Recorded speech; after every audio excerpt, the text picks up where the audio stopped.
Là, toujours la même problématique, c'est qu'on veut faire une liaison pivot, mais cette fois-ci, on a toujours un axe qui est un petit peu grand, d'accord. Mais cette fois-ci, je veux faire une liaison pivot alors que ma pièce extérieure est étroite.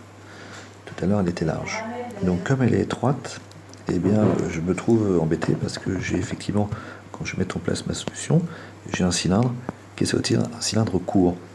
Étant donné que j'ai un cylindre court, j'ai quelque chose qui va plutôt... l'axe bleu, avec le jeu, il a plutôt tendance à être comme ça ou être comme ça. Donc je récupère pas... j'ai un problème sur cette rotation-là. La rotation dans le plan du dessin. Donc là, je vais tout simplement gérer ça comment. Je sais que je ne récupère pas correctement l'axe du trou vert. Donc je dois créer autre chose qui permet de récupérer l'axe vert, et l'axe vert je vais le récupérer par la normale au plan. Donc je vais tout simplement récupérer l'axe vert en récupérant le plan qui est ici. Donc je vais me créer une surface, et la surface qui peut être en contact avec le plan vert, ça va être quoi? Ça va être un appui-plan. Donc je vais faire un épaulement, mais très grand. Et vous voyez que cette fois-ci, la surface en contact qu'on a ici est très grande. Donc là, je récupère bien l'orientation. Donc j'ai récupéré la normale à cette surface jaune, la normale de la pièce verte. Donc j'ai bien récupéré l'axe qu'on a ici.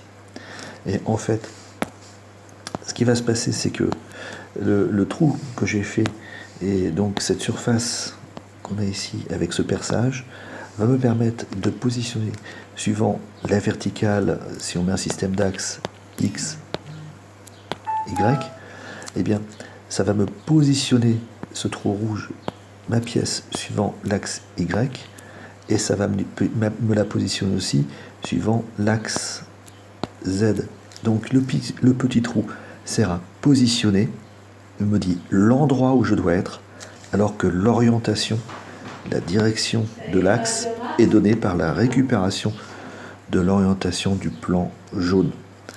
Donc résultat, j'ai orienté ma pièce avec les surfaces jaunes, positionné ma pièce avec le rouge, j'ai bien quelque chose qui va correspondre. Et maintenant, si vous voulez faire une liaison, par exemple une liaison pivot, eh bien, il suffit de supprimer la translation qui est encore possible. Voilà, à ce niveau-là, la translation, ma pièce bleue, elle peut encore partir par ici. Donc il faut que je mette un arrêt en translation de ce côté-là. D'accord? Si jamais vous voulez faire une liaison encastrement, vous pouvez aussi dire je vais fixer le bleu par rapport au vert avec par exemple des trous qu'on a ici. Donc on pourrait faire des trous là et là.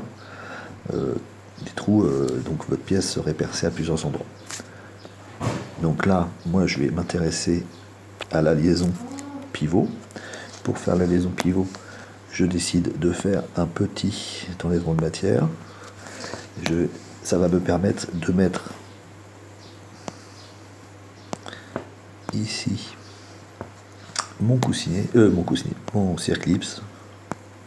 Voilà, donc c'est pour comparer au dessin précédent.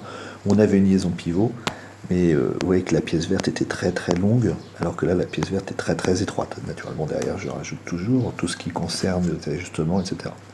Donc là j'ai un plan prépondérant, le plan jaune, c'est un plan prépondérant avec un petit cylindre. Petit, ça veut dire court. Donc on appelle ça un appui-plan plus centrage court, appui-plan plus petit cylindre.